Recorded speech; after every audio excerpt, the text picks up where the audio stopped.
So in this video we'll be continuing with algebra, focusing on collecting like terms. Now before we get started, it's important that we incorporate some vocabulary. Now in algebra, a term is something that's being added or subtracted.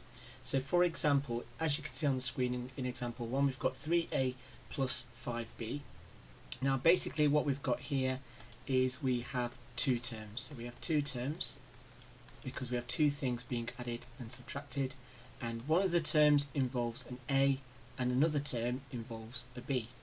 Now if we look at number 2, here we've got 4 terms, and our 4 terms are, we've got something that's got a's, we've got something that's got b's, we've got something that's got x's, and we've got numbers that are being added and subtracted.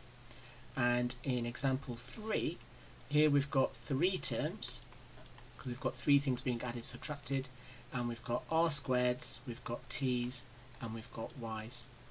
And so collecting like terms can be seen in a similar fashion as to we collect similar items together to make them easier to say.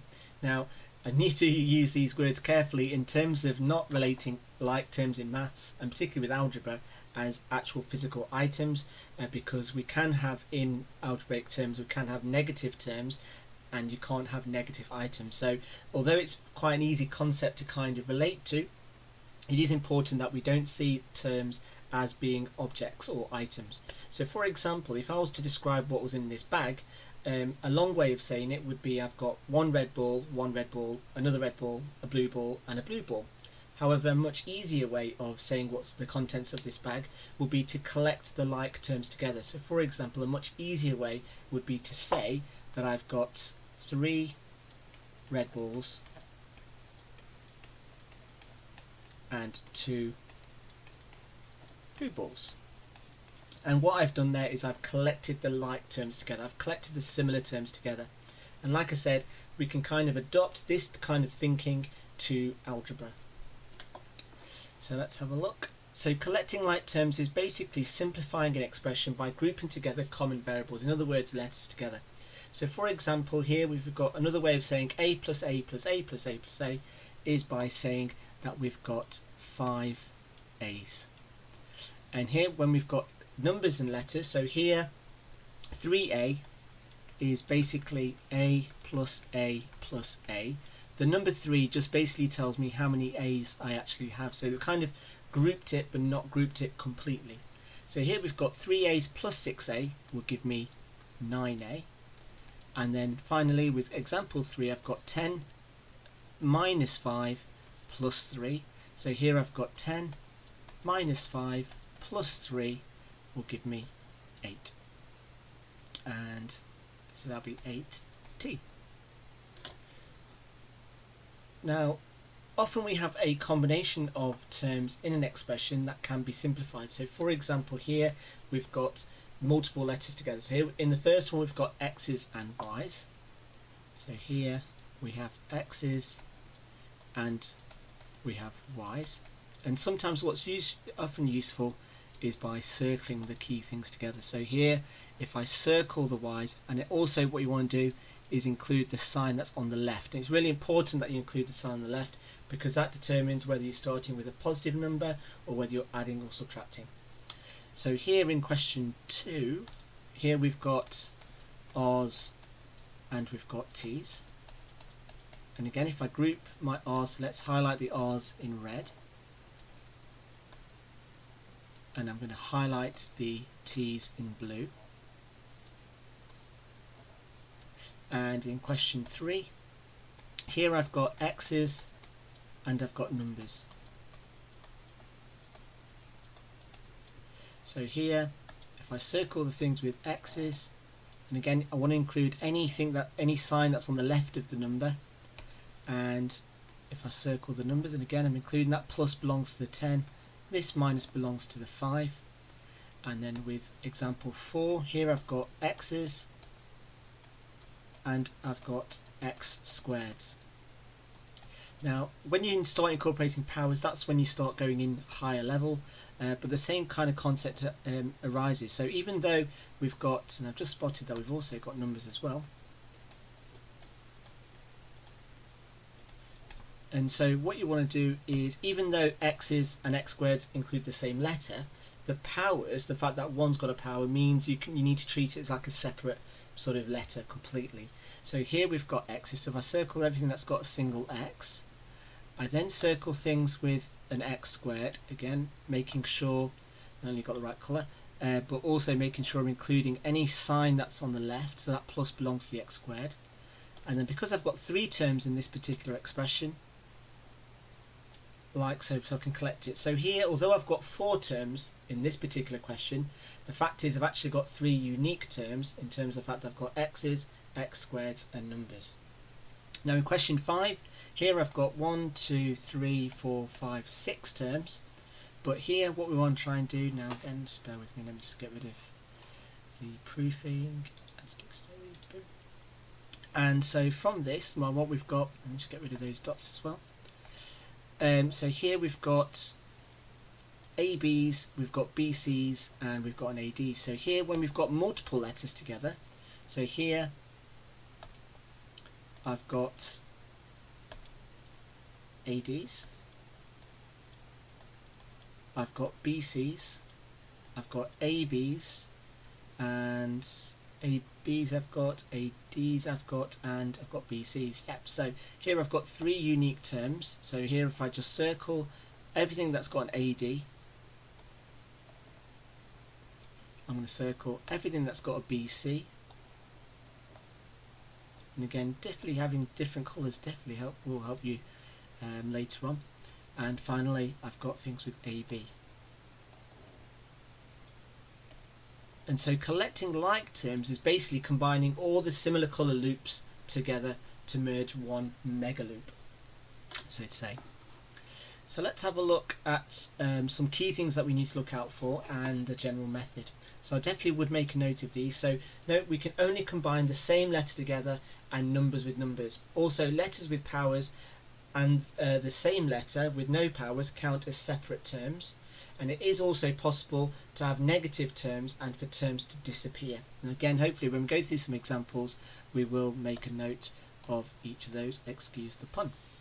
Now, in terms of the general method, there's several ways. You don't really have to follow this particular method, but I do like to have a set of instructions to get you started on this. So the first thing you want to do is, just like I did when we were going through the previous sort of couple of questions, without actually answering them, is to circle each of the terms including any sign on the left.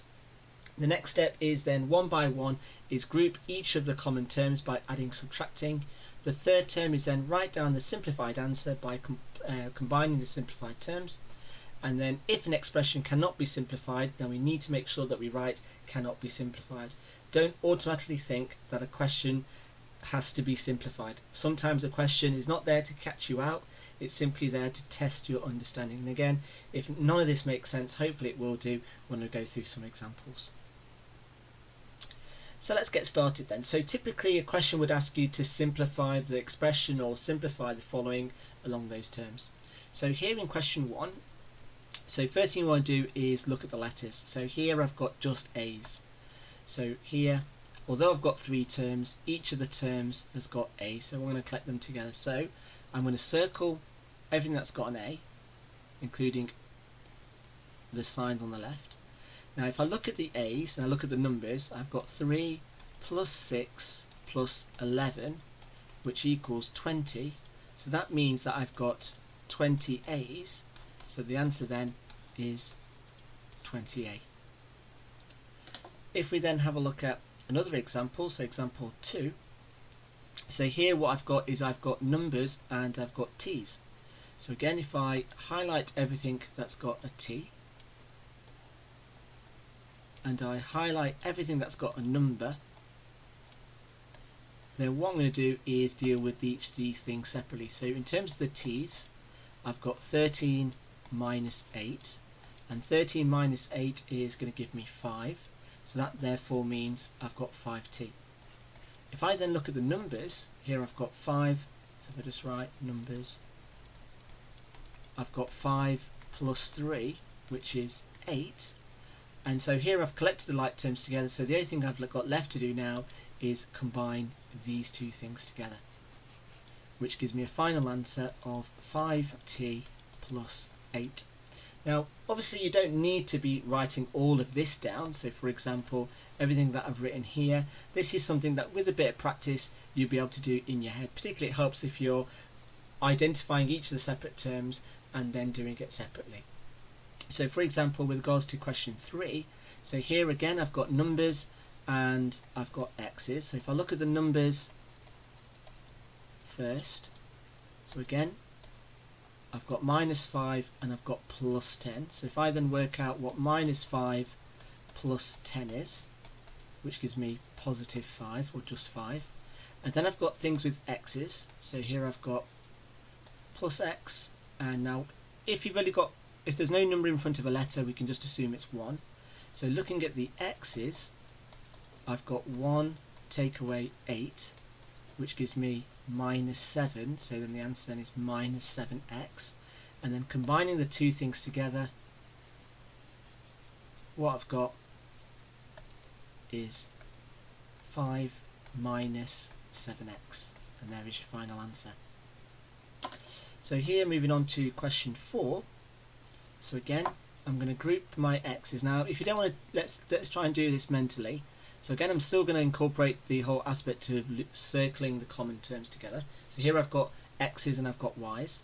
So here I've got 3 plus 5x is going to give me 8x, and then I've got 2y plus 8y, which then leaves me with 10y, and there is my final answer.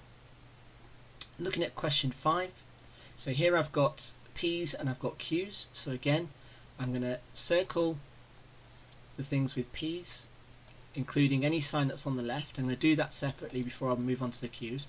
So 3 take away 2 is just 1p, and I've got plus 8q take away 3q, so 8 take away 3 is +5, so it's 5q. Now another way of writing this would be to write just p plus 5q. So if you've only got one of one letter, you can just write it as that letter. If you wrote 1, you're not going to lose necessarily lose marks, but again mathematically when you've only got one thing, you just say you've got, like for example if you've got a pen in your hand, you don't say you've got one pen in your hand, you just say you've got a pen in the hand. So when the quantity is just 1, you kind of excuse the use of the number. So moving on to question 6, so again here I've got b's and I've got c's. So again if I put a circle around the b's first, so here I've got 1 plus 5, so that's going to be 6b, and then if I look at the c's, I've got 1 take away 2, which is -1, so that's -1c. And again another way of writing this will be to write this as 6b minus c, and there's your final answer. Now looking at question 7, so here we've got a combination of letters that are being multiplied together. Now one of the rules of algebra, one of the unwritten rules I say of algebra, is when you are multiplying letters together, you want to write the letters in alphabetical order. So this, so 11BA is the same as 11AB. So another way of writing this particular question is 10AB plus 11AB. So now we can see that actually what may have seemed as two different terms, actually the two terms have got something in common. They're both ABs.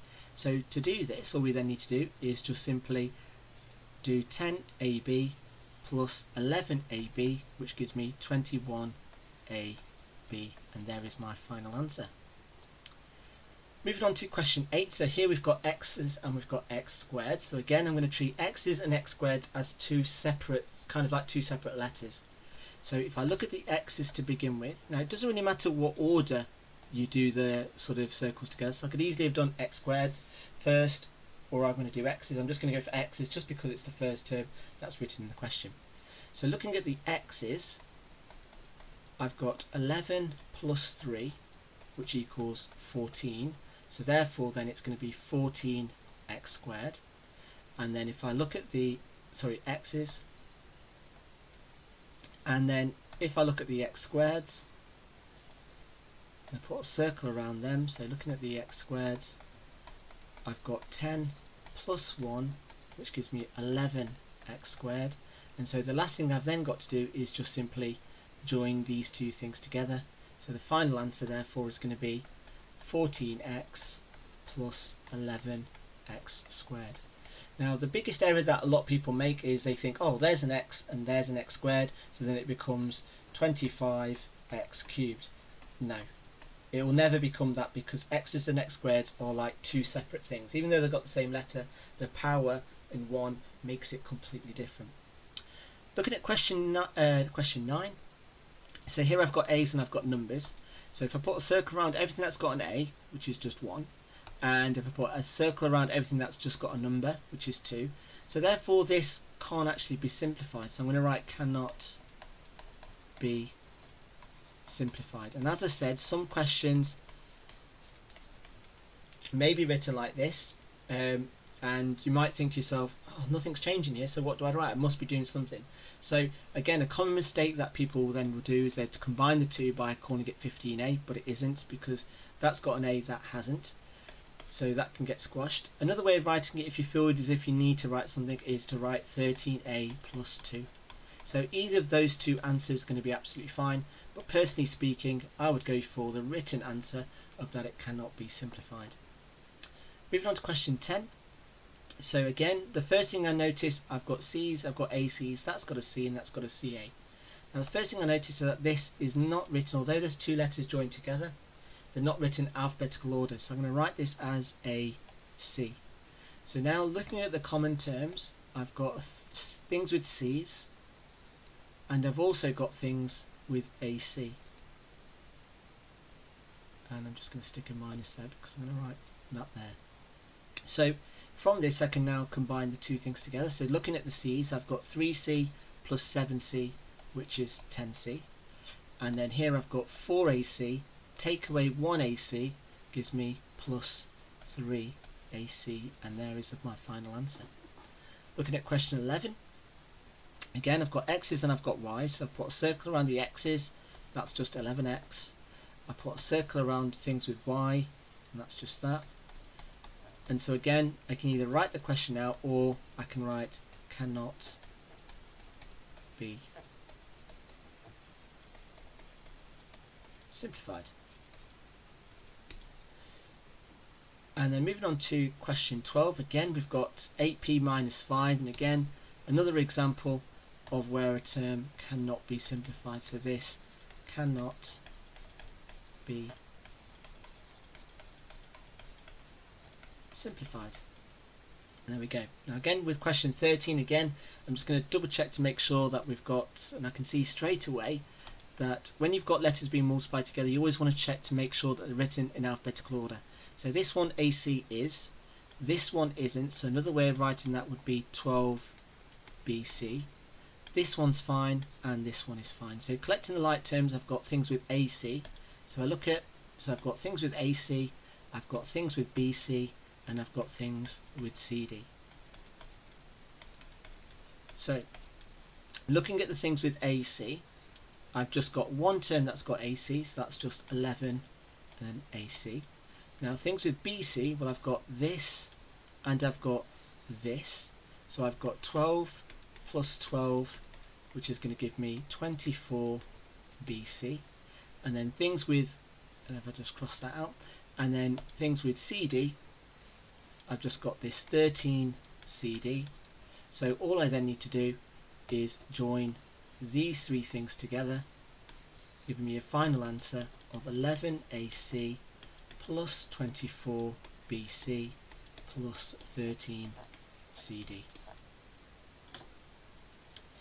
And then moving on to question 14, again here I've got x's and I've got x squareds. So again I'm going to put a circle around the x's, including any sign that's next to it. So looking at the x's, I've got 1 take away 2, which gives me minus 1. So that means I've got minus 1x. And then looking at the x squareds, I've got 1 plus 1, which is 2. So I've got 2x squared. And then all I then need to do is combine and join these two things together. So I've got minus 1x plus 2x squared, or you can write it as minus x plus 2x squared, and there is your final answer. And then looking at question 15, again here I've got W's and I've got P's. So again, circling everything with a W. So here I've got 2 take away 5, which is minus 3W. And then looking at the P's, I've got plus 3P, take away 8P is minus 5P. And there is my final answer. And finally, if we look at this next question, so here we've got A's, we've got B's, and we've got C's. So looking at the A's first, I've got 3A plus 5A take away 8. So here I've got 3 plus 5 minus 8, which actually equals 0. So therefore what that basically means is that the A's are simply going to cancel and we've got no more A's at all. So then move on to the B's, in which I've got 5B plus 6. So here I've got 5 plus 6 equals 11B, that will be. And finally we've got plus C, so I've just got the 1, so that means I've just got the 1C. So the only thing I'm now going to combine these three things together, and so all I've got is 11B plus 1C, or we can write this as 11B plus C, and there is my final answer. Now in terms of moving on what the next step looks like, and obviously I would strongly recommend that you practice some of these questions, in which there'll be a worksheet and their answers attached in the description below. But the next thing, once you've mastered collecting like terms, will be to move on to brackets if you've not done so already. And once you've incorporated expanding single brackets, that kind of merges with this particular topic of collecting like terms to move on to the next level of algebra. Now one thing you may have noticed in each of the questions that we've done is that we've always been adding or subtracting the terms together. What happens when we are multiplying terms together or even dividing terms together? So for example, here if I had an example of where we were multiplying, would be 3A times 3B, and one with dividing would be one as if we're doing 13A divided by let's go for 26A.